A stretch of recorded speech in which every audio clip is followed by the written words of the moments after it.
Kayaknya saya langsung mulai aja ya biar cepat. Hmm, kalau yang lain mau masuk bisa langsung masuk.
Baik, malam ini saya akan sedikit memberikan tips and trick berkarir dengan React.js. Yang mana kita tahu React.js itu sendiri fungsi utamanya itu untuk membangun web app develop web app ya. Jadi ya, jadi kebanyakan jika kita menggunakan React.js maka kita akan menjadi front end developer.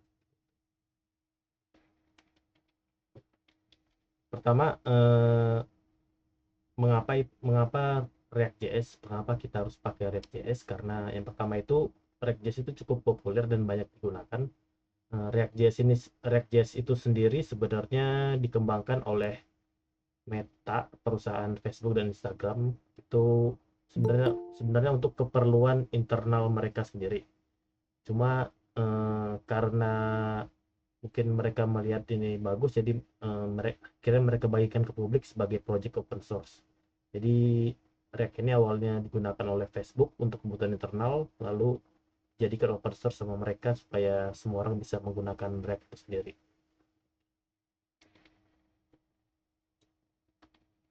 Dan ekosistem React itu cukup luas, dan sejak peluncuran pertama tahun 2013 sekarang sudah banyak framework yang menggunakan React itu sendiri seperti Next.js, Remix, dan ada satu lagi itu React Native, yaitu untuk pemrograman mobile. Jadi dia menggunakan ekosistem React juga. Jadi kita nggak perlu menggunakan bahasa pemrograman native untuk membuat aplikasi Android atau iOS. Bisa menggunakan React Native yang mana menggunakan React.js dan bahasa JavaScript itu sendiri. Dan banyak peluang kerja di mana jika kalian coba cek di web Jobstreet atau LinkedIn atau sebagainya, dibandingkan dengan Vue.js dan Angular, eh, React.js itu lebih banyak yang dicari. Dan React.js ini bisa dipakai buat apa aja sih, siapa yang cocok menggunakannya? Yang pertama itu pastinya web developer, karena React.js ini dibangun di di JavaScript, jadi memang tugas utamanya itu untuk membangun web web aplikasi. Dan mobile developer, yang mana ini pengembangan dari React.js itu React Native, dan React Native ini karena menggunakan React.js, jadi eh, untuk jika kalian mau belajar React Native itu cukup mudah, cuma memang ada beberapa harus yang disesuaikan karena jika di web itu kita pakai pakai format HTML, dan ada beberapa teks seperti has, header 1, p, dan lain sebagainya. Namun di React Native itu cukup berbeda karena dia menggunakan view-nya tersendiri. Dan full stack developer. Nah, salah satu framework dari React.js itu ada Next.js, yang mana bisa digunakan untuk membangun aplikasi secara full stack.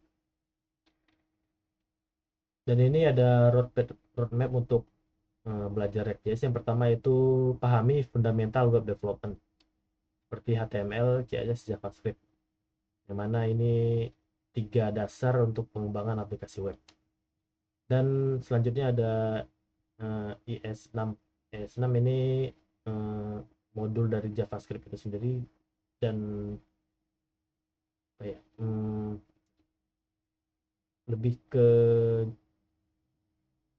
bahasa JavaScript sendiri, yang mana ini udah paling baru IS6, yaitu ada arrow function, destructuring module dan sebagainya. Karena kalau kalian belajar pada tahun 2025, ya secara otomatis kayaknya kita udah pasti menggunakan IS6 plus gitu.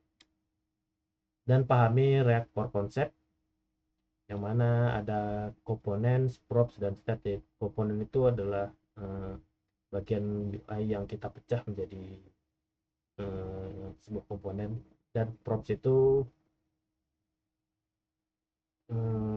data yang kita kirim ke salah satu komponen, dan state itu adalah kondisi, nilai atau kondisi ya, dalam dalam suatu komponen. Dan pahami hooks itu sendiri, ada use state, use effect, dan use context yang sering digunakan. Namun ada banyak lagi, ada use ref, ada use memo, use callback, dan lain sebagainya. Dan pahami state management, dimana di kelas fundamental kalian sudah mempelajari React Context, namun nanti di kelas mahir situ kalian akan belajar Redux. Redux ini sama state management, cuma dia cukup kompleks untuk penanganan setting di awalnya. Namun ini cocok untuk penggunaan untuk proyek yang besar seperti itu. Dan ada Zustan, dan, ada Zustan sendiri untuk state management. Terus pahami recruiter dan navigation. Untuk di penggunaan untuk di proyek yang menggunakan CRA, Create Backup, biasanya menggunakan recruiter DOM. Dan untuk proyek yang menggunakan framework Next.js, kita menggunakan routing dari Next.js itu sendiri. Dan ada API handling, di mana di kelas fundamental yang di submission terakhir kalian udah belajar untuk meng-call API, yaitu pakai fetch. Namun biasanya untuk di perusahaan-perusahaan itu kita pakai library lain seperti Axios atau TenStack Query atau Red Query. Jadi ini penting untuk dipelajari kalau ingin berkarir di bidang WordPress. Dan pelajari tentang performance optimization, yang itu ada lazy loading dan memoization. Lazy loading ini ngeload data supaya nggak ngeload keseluruhan, tapi sedikit demi sedikit, seperti ngeload image yang ukurannya misalnya 1 MB, kan kalau di load dalam sekali ngeload itu lumayan susah, jadi makanya kita gunakan sistem lazy loading. Dan untuk kode React juga kita manfaatkan lazy loading, seperti untuk ngeload view itu sendiri kan. Tiap view itu dikompil jadi JS ya. JS itu kalau kalau nggak dioptimisasi atau nggak dilakukan code splitting itu cukup besar, apalagi kalau menggunakan proyek CRA, Create React. Namun kalau pakai Next.js biasanya code-nya itu udah di split kode JS itu udah di split sendiri dari Next.js. Jadi untuk pertama kali ngeload website yang menggunakan React itu bisa lebih ringan kalau menggunakan Next.js. Cuma kalau CRA cukup berat, makanya harus dipelajari tentang lazy loading ini. Dan memoization seperti use memo dan use callback. Use memo ini dan use callback ini kita memoization untuk menghindari re-render yang terlalu banyak. Kan setiap misalnya di form, setiap typing itu komponen akan render. Misalnya kita type A B C D, maka komponen itu akan render. Namun Misalnya ada komponen child di dalam komponen itu, eh, sebis dan kalau misalnya di komponen itu misal proses di dalam komponen itu cukup berat, kita bisa memanfaatkan memoization supaya komponen di dalam komponen child komponen di komponen itu tidak terus-terusan render saat typing huruf seperti itu. Jadi bisa memanfaatkan memoization. Namun untuk misalnya komponen yang nggak terlalu berat seperti footer itu kan cukup kecil ya dan nggak berat, itu eh, tidak perlu pakai memoization. Namun misalnya footernya ada animasi-animasi segala macam atau harus nge-load table sebagainya, bisa kita manfaatkan memoization supaya nggak kerender terus-terusan setiap nge-typing. Dan testing nanti di kelas expert akan mempelajari testing, ada menggunakan library Jest dan React Testing Library, dan pelajari tentang deployment dan CI/CD. Untuk CRA sendiri, untuk aplikasi React sendiri sebenarnya cukup simpel untuk ngedeploynya, karena ya mereka udah nyediain documentation untuk ngedeploy aplikasi itu. Dan untuk project pribadi kalian bisa deploy di Vercel ataupun Netlify. Dan biasanya di perusahaan itu pakainya dipakai Docker, jadi aplikasi harus di counter counter kita buatin Docker filenya supaya bisa di containerization. Terus jika menggunakan GitHub bisa memanfaatkan GitHub Action untuk auto deploy-nya. Dan kalau menggunakan GitLab, di GitLab itu ada pipeline sendiri, jadi bisa memanfaatkan GitLab pipeline supaya bisa melakukan auto deploy dengan Regex. Jadi kita nggak perlu secara manual ngelakuin npm run build terus ngupload hasil buildnya ke www/html di ini seperti itu. Kalau dulu, kalau kita misalnya pakai buat aplikasi HTML CSS biasa kan, eh, dat- file HTML foldernya itu kita upload di di di root folder di HTML www di links itu supaya supaya bisa live. Namun kalau kita memanfaatkan CI/CD, kita bisa melakukan auto deployment dengan trigger, jadi saat nge-push aplikasi itu akan ke auto deploy gitu. Terus tips untuk menjadi React developer yang handal, yang pertama yaitu pelajari JavaScript yang kuat. Jadi kan di kelas sebelumnya kan kalian di kelas dasar itu udah mempelajari, dikasih kelas JS ya. Jadi ya sebenarnya penting sih untuk mempelajari JS ini, apalagi eh, sebelum mereka itu sebenarnya memang harus paham JS itu gitu. Dan React itu hanya library dasar JS tetap penting. Ya sebisa mungkin eh, terus kembangin pengetahuan tentang JS-nya. Dan yang kedua yaitu gunakan hook secara efektif. Eh, karena sekarang mau udah tahun 2025, dan dari React sendiri udah menyarankan untuk tidak lagi menggunakan kelas komponen. Jadi sebisa mungkin gunakan fungsional komponen semuanya dan gunakan fungsi. Jadi bisa mungkin jangan buat kelas komponen kalau memang tidak diperlukan. Dan pahami state management, pilih tools yang sesuai seperti konteks API untuk state yang kecil, state global yang kecil, yang dimana udah kalian pelajari React Context. Dan untuk proyek besar kalian bisa manfaatkan Redux atau Justem gitu. Yang keempat, gunakan Next.js untuk proyek besar atau gunakan framework lain, karena Next.js itu udah CEO friendly dan memanfaat ada terdapat server komponen dan memiliki routingnya tersendiri, dan yang itu cukup mudah. Dan lakukan optimisasi kode dengan memanfaatkan memoization, lazy loading, dan virtual DOM.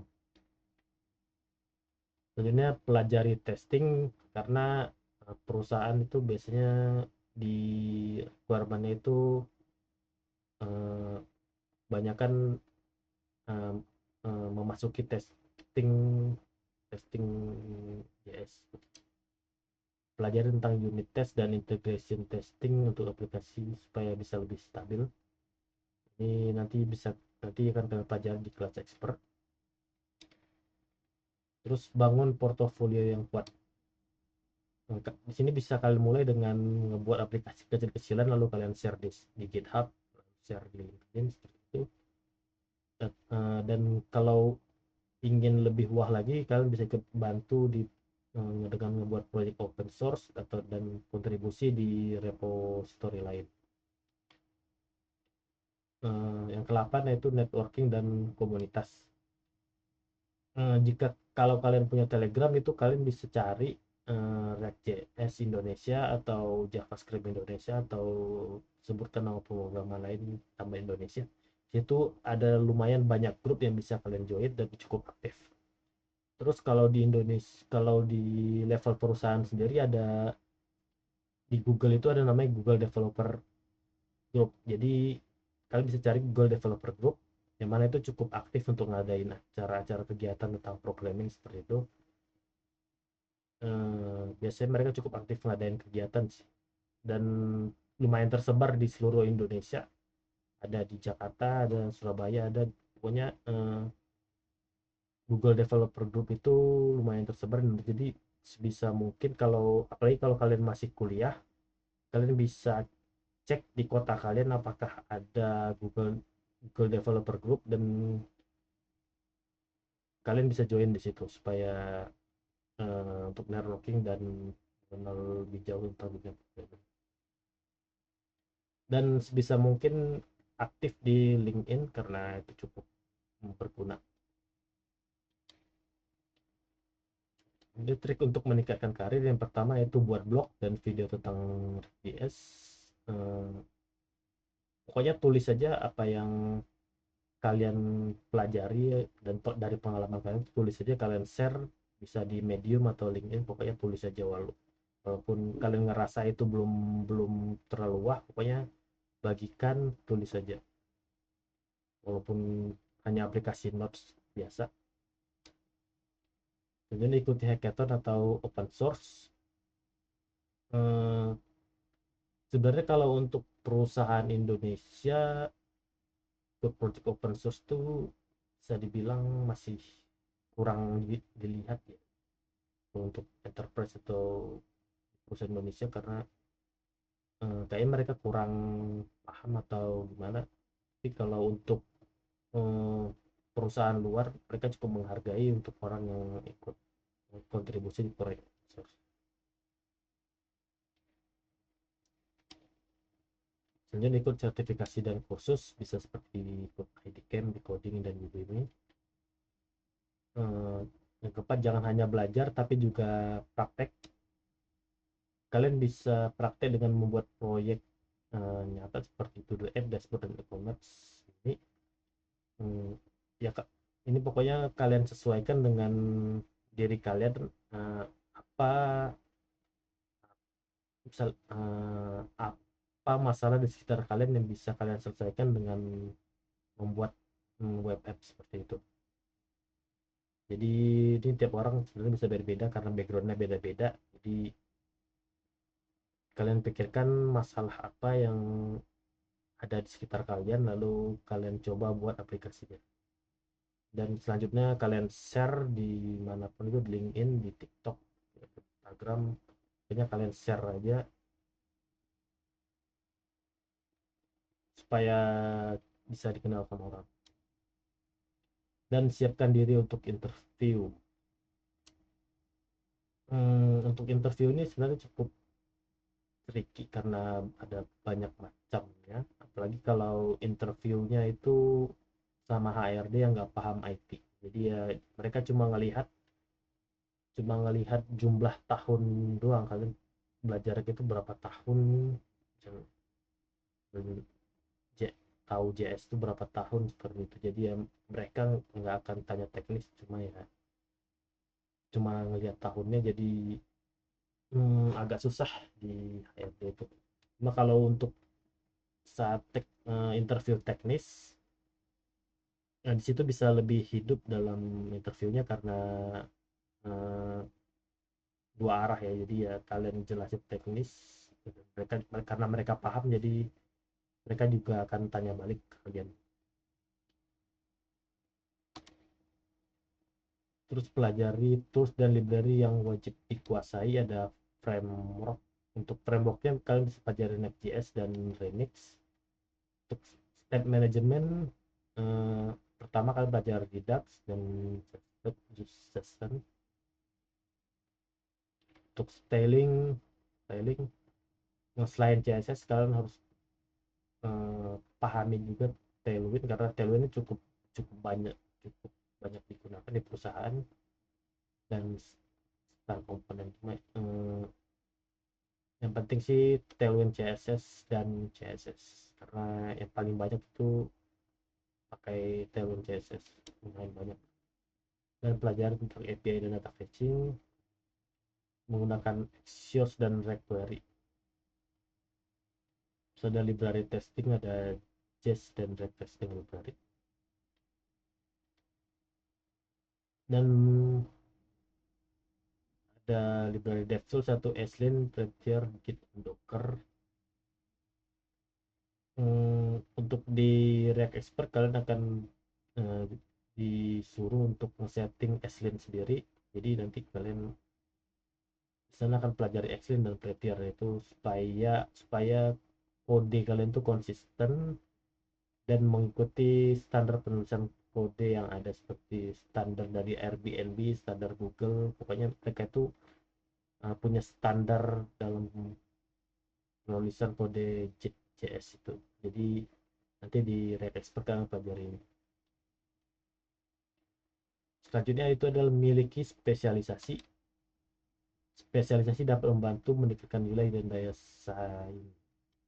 Misalnya seperti saya fokusnya di GIS dan mapping development. Jadi spesialisasi saya tuh di ngebuat aplikasi yang berbasis GIS, yaitu aplikasi yang ada petanya seperti Google Map, Gojek, Grab, seperti itu. Jadi pastikan kalian punya spesialisasi. Kalian ingin membuat aplikasi di bidang apa, seperti itu.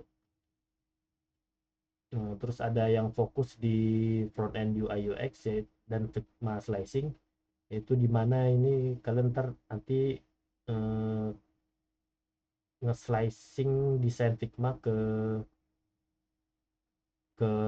React. Jadi ya nge-copy nge-copy dari Figma itu ke React, dan harus persis sama pixelnya, ukurannya, dan lainnya harus persis sama. Dan ada enterprise dan fintech development. Jika kalian tertarik jadi programmer di perusahaan atau di perbankan, ada industri medis dan kesehatan, dan industri marketplace dan e-commerce. Jadi pastikan kalian punya spesialisasi sendiri berdasarkan background kalian atau keinginan kalian. Kalian ingin bekerja di bidang apa? Jadi nggak hanya tok saya bisa React.js, ya saya bisa React.js, tapi kalian juga harus punya keinginan untuk masuk ke industri mana, seperti itu. Ada yang fokus hanya untuk nge-convert ke front end, atau kalian ingin ke perusahaan kayak BUMN atau ke perbankan atau ke industri medis atau workplace. Itu harus kalian pikirin kalian mau.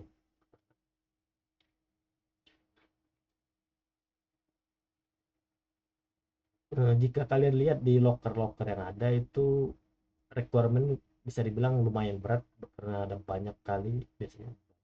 harus bisa ini, bisa ini, bisa itu. Tapi kenyataannya itu di setelah kalian masuk itu ya pekerjaannya cuma itu doang. Jadi biasanya memang technical interview itu lumayan berat, tapi di pekerjaan aslinya sebenarnya lah gitu doang. Jadi jangan takut melamar pekerjaan, tetap lamar. Karena banyak perusahaan itu menuliskan kualifikasi yang ideal, tapi itu nggak wajib dan mutlak. Biasanya job listing itu sering berisi wishlist yang mana mereka mencari kandidat terbaik, tapi bisa fleksibel jika ada kandidat potensial dan tidak harus memenuhi 100% kualifikasi. Jika memenuhi 60% berarti kalian sudah kandidat terkuat. Dan juga pengalaman proyek bisa menggantikan secara akademis. Eh, Jika dilihat dari background akademis, background saya itu bukan bidang IT ya, background saya itu di geodesi, yaitu pemetaan. Cuma saya punya keinginan untuk membangun aplikasi di bidang pemetaan gitu. Saya belajar otodidak sendiri awalnya, selanjutnya ikut dari program di coding, baru sampai sekarang bisa jadi fasilitator seperti itu. Jadi syarat akademis di dunia IT itu sebenarnya tidak mutlak, cuma emang perusahaan startup unicorn unicorn itu eh, hmm, nyarinya memang banyakkan dari kampus yang bergengsi juga sih, dari misal dari ITB, dari UGM seperti itu. Walaupun eh, bisa dibilang syarat akademis itu tidak mutlak, tapi emang masih banyak perusahaan yang melihat berdasarkan syarat akademis. Bahkan di pemerintahan sendiri, walaupun mereka selalu bicara eh, siapapun bisa belajar IT dan sebagainya, tetap tetap aja di loker yang ada di loker di pemerintahan itu selalu mencantumin akademisnya harus linear. Tapi ya, ya memang harus kuat-kuatan di project sebenarnya. Walaupun kalian belum masuk perusahaan, jadi pastikan aja buat portofolio yang banyak, kalian share di GitHub, share di LinkedIn seperti itu. Dan soft skill juga penting, yaitu komunikasi, teamwork, dan cara kerja lebih dipertimbangkan dibandingkan yang skill teknis. Jadi ini juga kecocokan dengan perusahaan itu sendiri. Seperti yang saya bilang sebelumnya, kalian harus pilih industri industri kalian tuh, kalian mau di industri mana. Jadi supaya lihat kalian kecocokan kalian dengan industri tersebut. Dan banyak recruiter itu melihat potensi, bukan hanya pengalaman. Dia untuk fresh graduate atau yang baru mulai mungkin bisa terus mencoba, karena di programming itu kita dituntut untuk terus belajar dan adaptif, karena bahasa pemrograman atau tech itu cepat berubah. Apalagi kalau kalian kalian ikut pengembangan Android itu, kalian buat project sekarang terus kalian buka lagi bulan depan, belum tentu project itu jalan. Nah, eh, ada Google nambahin sesuatu untuk Android, jadi harus kalian sesuaikan kembali. Di perkembangan tech itu cukup cepat sebenarnya, cuma kalau di untuk web development nggak terlalu cepat sih. Walaupun ada joke yang ngatain satu hari itu ada framework JS baru.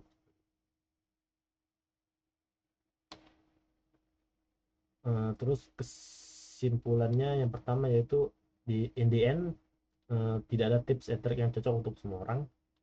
Yang kedua, setiap orang punya cara sendiri dalam berkarir dengan React.js. Dipahami industri kalian, kalian mau ke industri mana.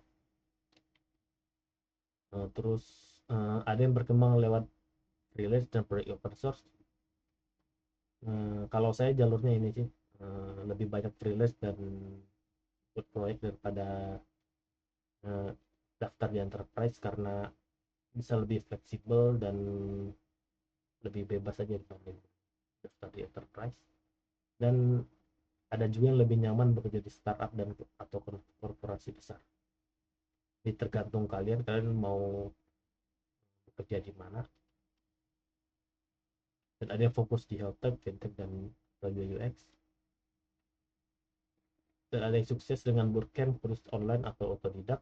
Eh, Kalau saya lewat jalur otodidak, akhirnya dibantu dengan kursus. Kalau untuk bootcamp sebenarnya hmm, saya kurang nyaranin, soalnya bootcamp tuh biasanya hanya untuk dasar doang. Jadi kalau kalian baru pertama kali ngoding, jadi eh, bagusnya ikut bootcamp. Jadi kalau memang belum belum paham sama sekali, baru ikut bootcamp. Karena biasanya bootcamp tuh hanya sebatas dasarnya doang sih. Selanjutnya karena selanjutnya untuk naik ke level expert tuh kalian harus bisa belajar sendiri, belajar otodidak. Nah, jadi tetap lakukan trial dan error seperti kalian ngoding, coba ini error, coba ini error. Ya, jadi harus kalian lakukan iterasi terus sampai berhasil. Pokoknya coba terus sampai berhasil. Mungkin sekian dari saya. Selanjutnya, apa ada pertanyaan atau yang ingin ditanyakan, atau ada yang ingin didiskusikan?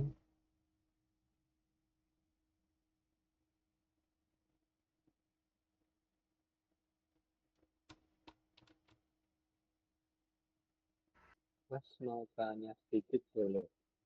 Kalau ada barangkali ada insight atau pengalaman atau yang bisa diceritakan terkait interview ya. Soalnya saya jujur secara pribadi masih ada apa ya, belum ada gambar untuk terkait interview di kantor. Apa yang berkaitan dengan program itu seperti apa? Pertanyaan saya mungkin bisa bisa masih bisa memberikan saran atau mungkin keyword-keyword apa yang bisa saya cari sendiri untuk misalnya saya belajar terkait biasanya interview teknis itu pertanyaannya cukup gini, pertanyaannya pertanyaan mungkin keyword yang bisa saya cari sendiri gitu, biar saya belajar mungkin itu sih. Ya, kalau interview teknis itu beda-beda sih. Ada, dulu pernah dapat yang live coding, jadi kita nge-share screen, terus mereka ngasih tugas itu. Misalnya ini ada teks abit, eh, ada ada nama gitulah, nama, daftar nama, daftar nama. Lu sini, coba coba kamu gabungin supaya daftar nama itu jadi string lurus, eh, dan dipisahin dengan koma. Kan secara secara teknisnya kan itu kan bisa pakai join, ya join join terus untuk pemisahnya bisa koma, spasi gitu. Jadi ya itu salah satunya. Itu ada live coding, ada yang live coding seperti itu bisa Google sih, boleh Google, boleh nge-googling. Cuma apa yang kalian googling itu juga harus di searching sama mereka. Itu salah satunya. Terus hmm, terkait menggunakan beberapa library yang digunakan spesifik project. Jadi eh, kalau dilihat di requirement-nya kan, di requirement lowongan pekerjaan ada harus bisa library ini. Nanti kalian bakal ditanya tentang library tersebut. Terus apakah pernah pakai itu, terus pakai di project mana aja, eh, terus cara pakai gimana gitu.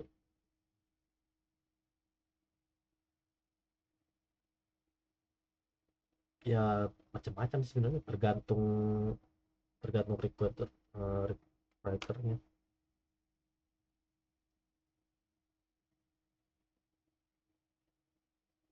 Apa udah cukup atau eh,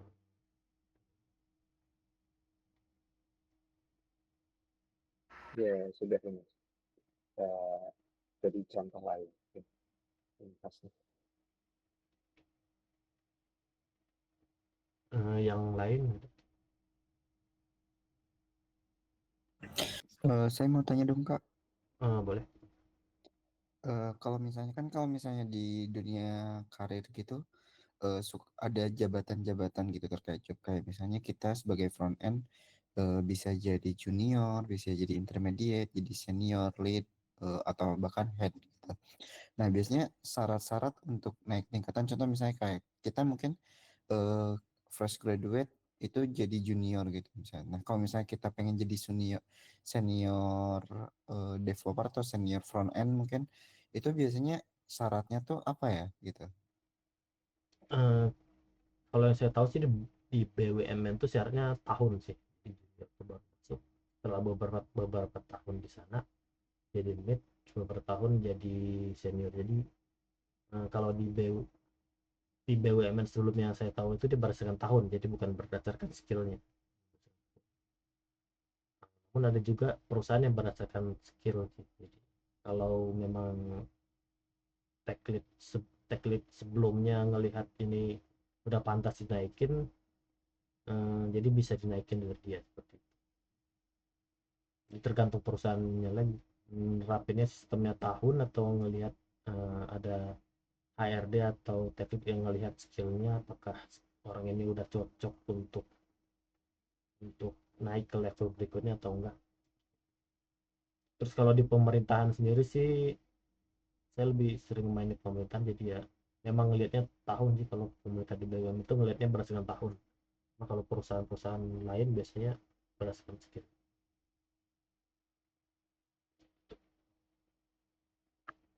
Udah cukup. Nah, kalau misalnya tadi contoh misalnya kayak skillnya tuh kalau misalnya jadi apa kalau misalnya jadi senior itu tuh cukup kita menguasai skill-skill yang tadi kakak sampaikan aja kak kayak misalnya kita harus maintain performance terus tesnya dan lain-lain atau misalnya ada hal lain gitu contoh misalnya kayak kadang kan kalau misalnya saya ngelihat dari senior saya gitu kadang tuh dia nguasain mobile juga kadang nguasain kayak misalnya kayak apa ya DevOps kayak misalnya Dockerize terus Kubernetes dan lain-lain. Apakah itu hal yang wajib gitu dikuasai untuk jadi seorang senior kalau misalnya ngelihat di perusahaannya tuh ngelihatnya tuh bahwa oh skillnya bagus gitu. Atau misalnya kayak kita cukup kayak ya udah kita fokus aja ke bagian front end gitu. Kayak kita nggak perlu mikirin Kubernetes dan lain-lain gitu. Atau gimana gitu Kak? Eh, Kalau mau menguasai semuanya sebenarnya bagus sih gitu. Kan seniornya senior di front end atau senior eh, di IT-nya di apa ya, di full stack-nya kan. Kalau menguasai Kubernetes gitu-gitu kan itu kan di infra gitu, infrastruktur ya. Kalian ingin jadi senior di front end ya fokus di front end sebenarnya. Cuma kan eh, kalau belajar untuk nambah-nambahin skill ya nggak masalah sih. Karena kayak kayak saya juga sebelumnya kan front front ngerjain front end, cuma kan karena dan juga harus ngebuat Docker file sendiri, harus ngebuat counter counter containerization projectnya sendiri, jadi ya harus paham juga sebenarnya. Cuma kalau pengalaman saya senior itu lebih ke harus bisa ngajarin junior sih dibanding dengan eh, mempelajari teks-teks di bidang lain seperti infra itu. Jadi lebih ke pengalamannya udah baik, udah sering ngehandle front end dan juga bisa ngajarin yang lain. Kalau di tempat saya sebelumnya sih.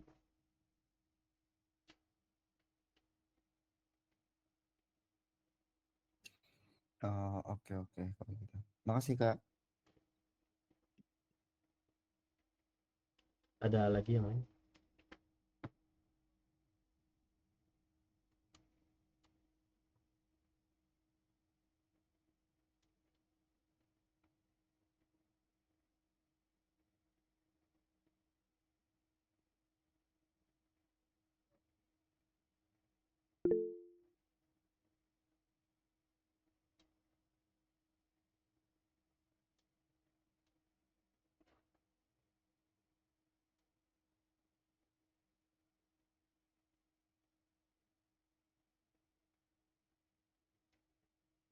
kenapa Tailwind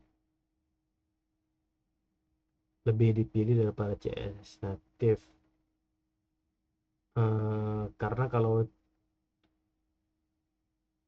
kalau CSS native tuh jadi kalian harus ngebuat file .cs dulu, lalu nambahin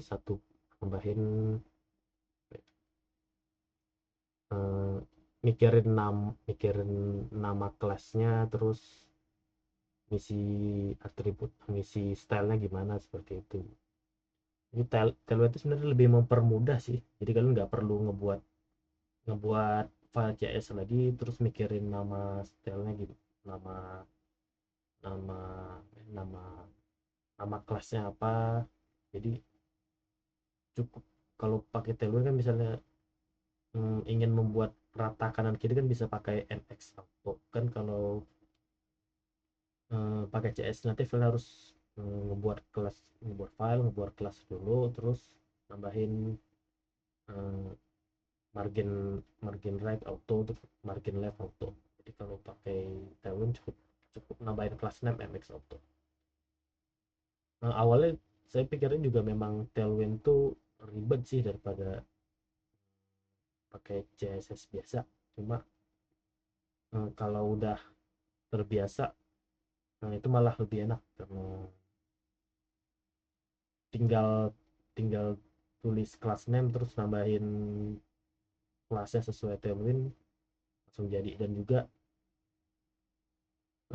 bisa di copy dengan mudah. Nah, kalau kalian ngopi dari project lain, cukup bisa langsung copy, pasti nggak perlu eh, misalnya kalian copy dari project A ke project B.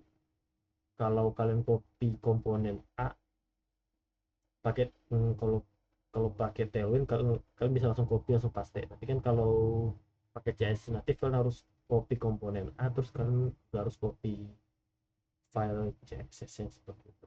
Dia sebenarnya mempermudah sih pakai Tailwind itu. Kalau saya seperti itu. Nah, memang mudah, tinggal copy div-nya bisa langsung dipakai. Terus juga kalau kalian ngebuka web yang pakai Tailwind, di situ kalian bisa langsung copy file div-nya karena kelasnya itu kan udah nyatu semua di satu kelas itu. Jadi kalian bisa langsung copy file div-nya, bisa langsung kalian paste di project kalian gitu. Ya lebih enak sebenarnya daripada harus mengcopy div-nya terus kalian harus mengcopy file CSS juga, yang mana kalian juga nggak tahu itu file CSS itu dibuat di file CSS yang mana. Seperti itu sih.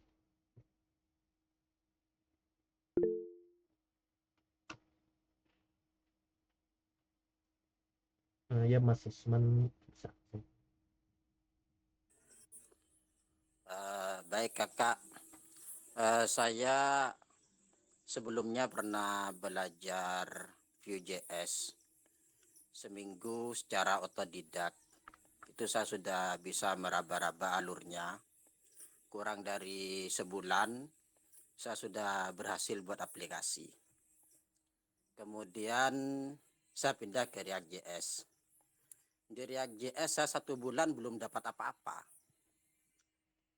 Dan sampai sekarang ini ketika ikut decoding, saya belum bisa menangkap apa kelebihan mendasar React.js daripada framework yang lain, daripada Vue atau Next.js daripada Vue gitulah, atau yang lain. Next.js saya belum belajar, saya hanya masih belajar di React yang React.js biasa, yang Fed atau Webpack gitu.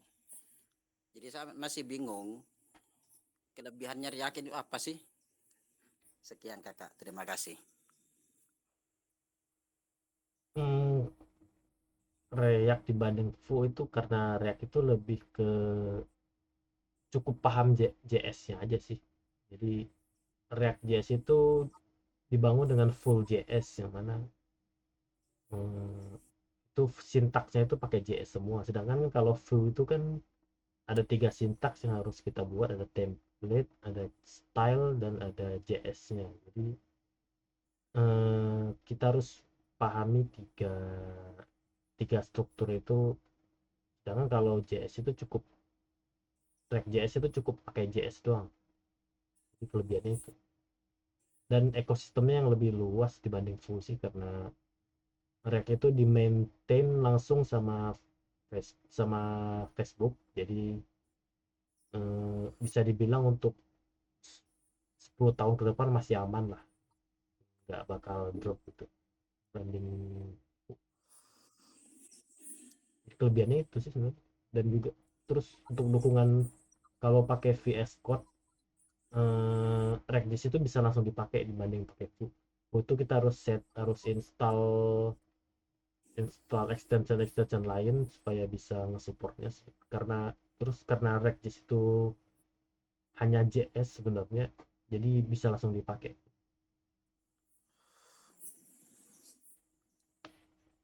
Jadi itu pertama, dukungan dari Facebooknya.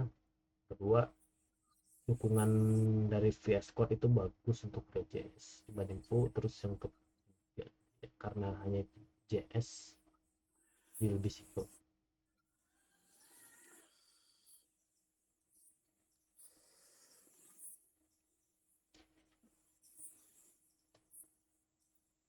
Cukup Pak.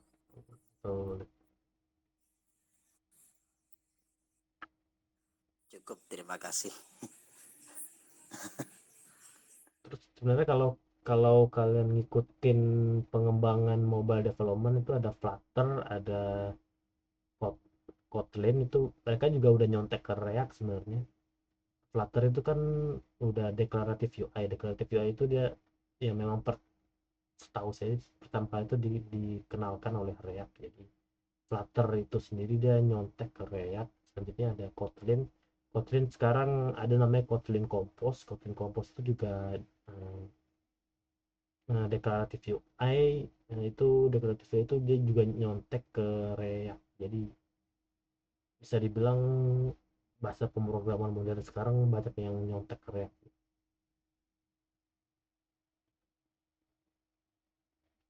Kira-kira ada yang mau tanyain lagi?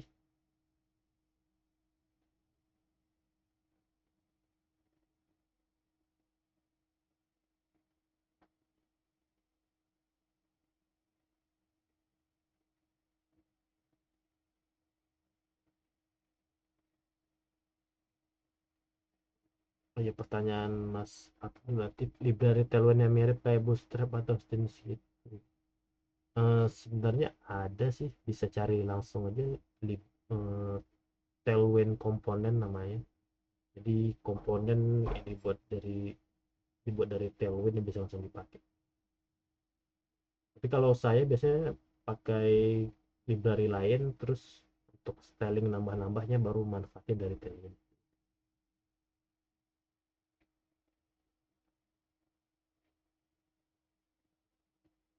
Apa ada lagi yang mau tanyain?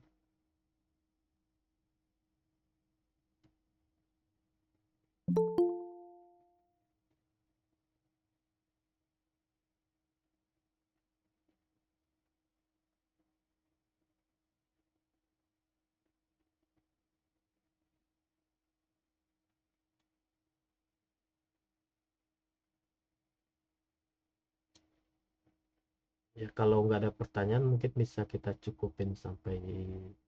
Kalau mau tanya-tanya bisa langsung tanya di grup chat. Mau tanya tentang React, mau tanya lain-lain nggak masalah. Bisa tanya apa aja sebenarnya gitu.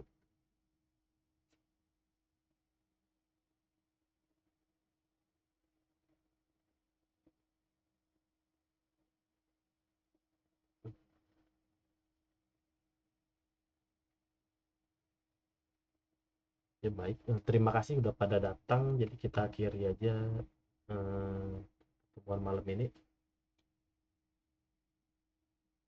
Sekian, terima kasih udah pada datang. Assalamualaikum warahmatullahi wabarakatuh. Sampai ketemu minggu depan. Waalaikumsalam warahmatullahi wabarakatuh.